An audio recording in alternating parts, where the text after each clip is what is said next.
The time has come to start constructing our models. Since we're starting out, we should ask ourselves, what is the simplest model that we can construct? Well, let's take a situation. Let's say we want to predict income given age. Now, since we have one output variable, the income, and one input variable or feature, the age, we can represent the situation by constructing a two-dimensional graph where we have income along the y-axis and age along the x-axis. And we can add all of our data points. Now, these data points are coming from our training set. The training set has the same structure as our testing set, but it's actually used to construct our model. Now, what model should we implement here? Well, I would argue the simplest model that we can look at is one that makes the same prediction every single time. So it doesn't matter what your age is, it's always going to predict the same income. So for instance, if your age is 60, we can go up to our line and go over, and our predicted income is 40.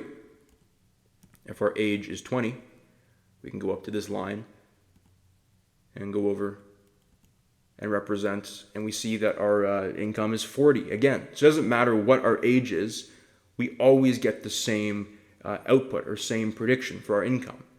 And that's why this line, this horizontal line, is a visual representation of this model, which always predicts the same income no matter what the age is.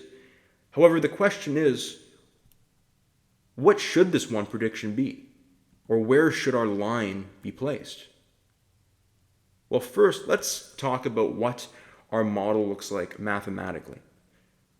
So yi hat is the prediction we make for a certain data point. Since it's always going to be the same, we can say that our prediction for any data point is going to be equal to beta, where beta can be any number. But again, what should that number be?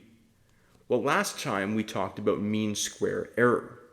And we talked about this in the context of our testing set.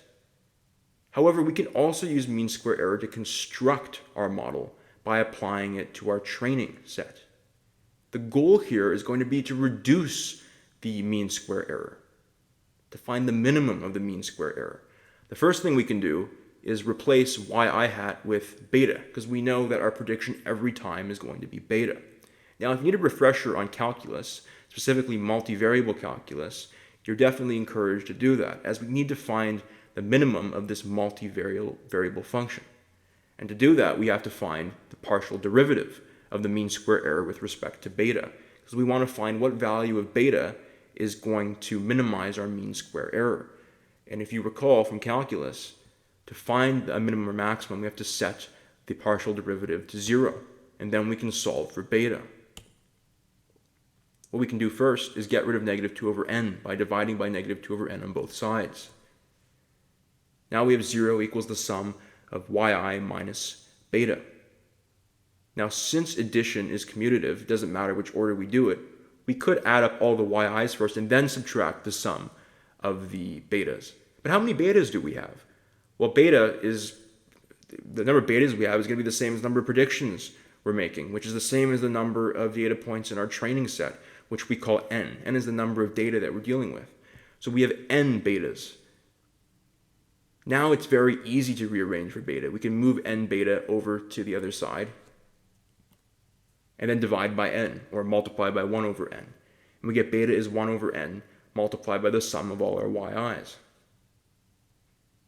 So there's an argument that this, if we're going to make one prediction, is the best possible prediction we can make. This may look familiar, as this is the mean. In our case, it's the mean income. So the argument is that if we can only make one prediction, it should be the mean of our output values, so the mean of our income in this case.